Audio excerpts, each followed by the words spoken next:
Hai guys, balik lagi sama gua Anugrah Aditya di studio rumah gua. Kita semua lagi diam di rumah untuk memutus peredaran atau penularan virus COVID-19.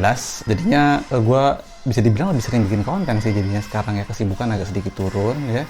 Dan banyak hal yang pengen gua ceritain sebelumnya, akhirnya bisa gua ceritain. Nah, salah satunya yang akan gua ceritain sesudah ini ya. 3 sepatu gua yang bisa dibilang paling bitter sebelumnya. Welcome back to The Sneakers.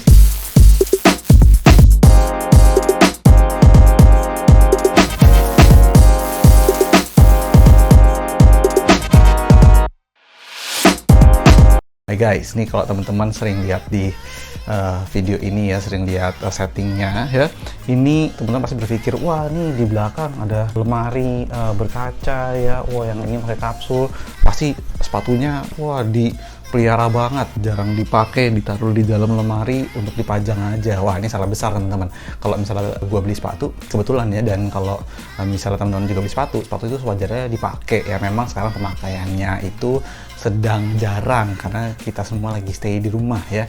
Tapi sebetulnya semua sepatunya ada di belakang gue ini, mau di lemari, mau di sini, itu udah pernah gue pakai kemana-mana tuh kayak gimana, maksudnya kayak zaman dulu gue naik MRT, gue naik Gojek gitu ya, jadi nggak bener-bener pilih-pilih, kecuali memang sepatunya lama-lama gue bisa ngelihat, wah nih kalau misalnya terlalu dibiter dia bisa rusak, tapi biasanya gue akan ngebit dulu. Nah, di antara sepatu-sepatu yang di belakang ini ya, ini ada beberapa ya yang memang temen-temen lihat kayaknya tuh wah ini disayang banget, tapi sebenarnya tuh bitter banget. So ini gue akan kasih lihat ke kalian 3 sepatu gue ya, yang gue koleksi, tapi juga yang paling bitter, oke? Yang pertama guys, nah ini dia. Yang pertama ini adalah Nike Sacai ya, LD Waffle Daybreak. Nah, ini adalah salah satu sepatu kolaborasi antara Nike dan brand fashion Jepang yang bernama Sacai gitu ya. Ini sepatunya bisa dibilang keluaran yang kedua, karena yang pertama itu berwarna biru, merah, silver, ada kuningnya sedikit ya. Ini bukan warna OG ya, tapi ini merupakan keluaran keduanya. Jadi ini tuh keluar bareng sama yang putih juga guys. Kemudian ini juga keluar bareng yang hijau kalau nggak salah ya. Kalau gua nggak salah, ini masuk Indonesia, waktu itu masuk di Invincible, tapi gua dapetnya bukan retail, gua kebetulan dapetnya resell ya. Walaupun resellnya bisa dibilang gue masih nggak terlalu tinggi, ini sepatu enak banget dipakai, gue suka. Kenapa? Karena modelnya pertama aman, warnanya juga enak, warna gue banget monokrom, dan ini bagian toe boxnya sini terus sampai ke bagian lateral medialnya ini breathable banget, jadi dingin makanya enak ya, cukup nyaman karena dual sole seperti ini. Walaupun seperti ini sebenarnya sepatu fashion, kenapa dibikin dua seperti ini ya, ini mengikuti prinsip desainnya Sacai gitu. Dan sepatu ini kenapa gue bilang bitter ya, teman-teman bisa lihat soalnya juga udah mulai kotor gitu ya.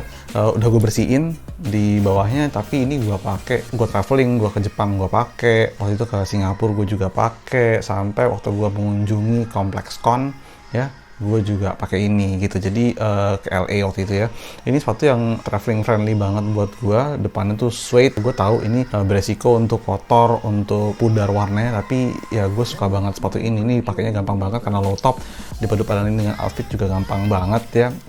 Sepatunya unik banget sebenarnya. Semakin unik pakaian lo, pakai sepatu ini semakin cocok gitu ya. Dan ini sih salah satu sepatu yang paling bitter yang gue punya gitu ya. Lanjut ke sepatu berikutnya. Nah, ini dia guys, ini adalah Converse Chuck 70s X Kiss gitu ya. Ini Converse All Star, ini kebalik malah, ini belum gue bersihin gitu ya. Ini adalah salah satu sepatu yang gue incer banget. Jadi zaman dulu tuh gue pernah ngincer banget sepatu yang ini. Kalau teman-teman tahu ceritanya, ini gue incer setengah mati. Nah, setelah ini gue tuh ngincer ini, akhirnya gue dapet ya. Ini sepatu gue dapetin di Los Angeles, di Kiss-nya ya.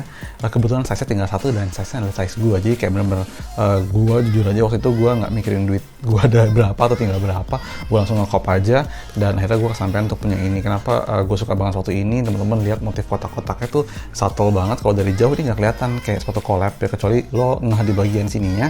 Tapi begitu deketin, lo tahu bahwa ini ada satu collab dengan tulisannya kiss gitu. Ini siluetnya diambil dari Chuck 70s ya. Tahu dari mana ya? Ini dia sale sebenarnya warnanya, kemudian midsole tebel gitu ya.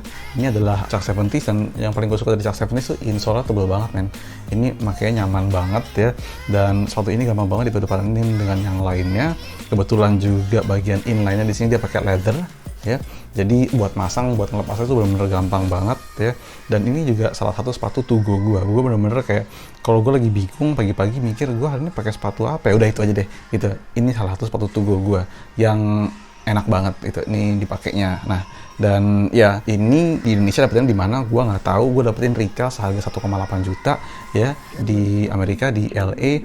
Gue belum nemuin yang resell ini di sini karena mungkin nggak banyak orang yang tahu ada sepatu ini, nggak banyak juga orang yang ngeliat Kith sebagai brand yang benar-benar hype, walaupun banyak kolaborasinya tapi kayak ketutupan sama Supreme dan lain-lainnya. Tapi ini suka banget gue, dan gue suka banget dengan Kithnya. Ini juga salah satu sepatu yang gue paling bitter. Oke, itu udah 2 sepatunya, dan ini adalah salah satu sepatu yang bisa dibilang sepatu gue paling beat belakangan ini. Saya bisa dibilang, ya beberapa bulan belakangan ini, sepatu itu adalah, ini dia. Ini adalah Air Jordan 1 Chameleon All Star, men. Jadi sepatu ini tuh dikeluarin ya di All Star Weekend tahun 2017 kalau nggak salah ya. Dimana sepatu ini tuh unik banget. Waktu itu belum banyak yang ngeluarin kayak mid-nya white seperti ini, bagian lateral medial tuh ya putih begitu, belum banyak yang ngeluarin. Jordan belum ngeluarin banyak maksudnya gitu ya. Mereka masih blocking kayak modelnya AJ1 Bread gitu ya, Shadow ya.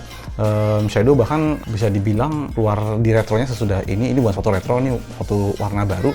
Dan sepatu-sepatu Jordan yang keluar pada saat itu juga belum banyak, nggak kayak setahun belakangan tuh banyak banget keluar AJ1 ya.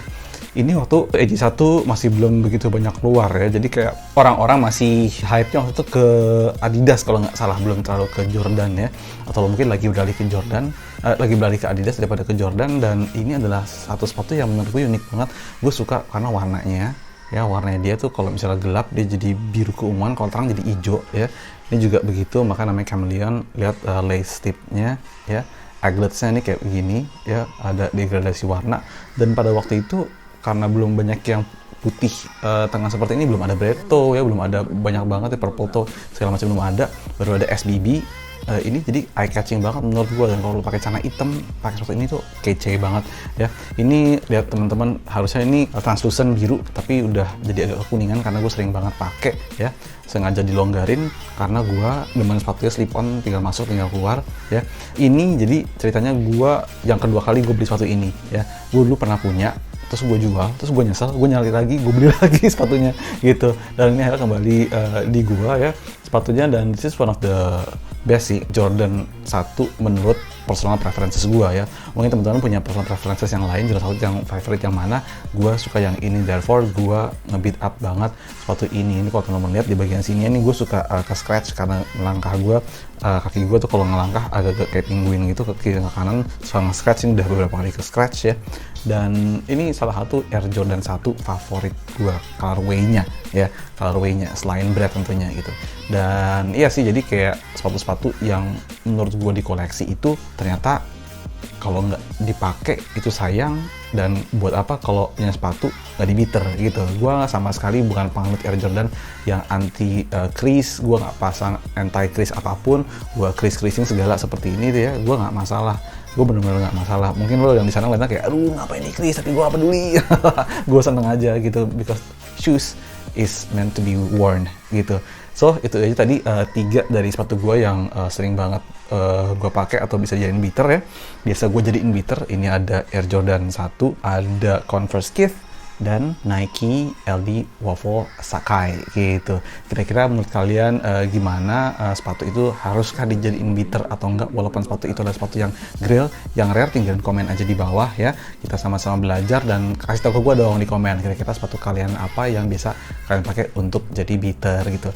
Gue Nugroho Aditya, jangan lupa follow Instagram gue @aditya_for_daily_fit, dan sampai ketemu di episode selanjutnya dari The Sneakers. Stay home, stay safe guys. Bye.